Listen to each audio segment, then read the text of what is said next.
Hello everyone, welcome back to another video from Crypto Basics. In today's video, I'm going to show you how to change your password for CoinStats account. So let's go ahead and dive in straight into the video. Launch or open a web browser and go to coinstats.app and press enter on your keyboard. This will take you to the official site for CoinStats where you'll need to log into your existing account. After you're signed in, go ahead and click on your profile picture located at the top right hand corner and click on your username in the pop-up. This will then take you to the profile page. From your personal data tab, scroll down and you'll be able to see the password option. To change to a new password, click the change password button and enter the current password you are using for your CoinStats account in the first text box. Once you are done typing it in, on the next field, create a new password that contains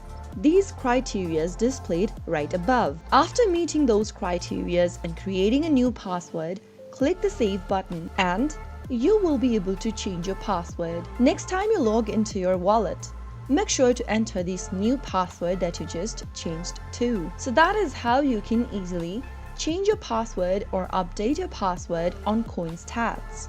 If you found the video to be helpful, go ahead and give us a thumbs up. Don't forget to subscribe to our channel by hitting the subscribe button. Also press the bell icon so that you'll never miss another upcoming upload from us. I'll see you again in the next video. Goodbye till then.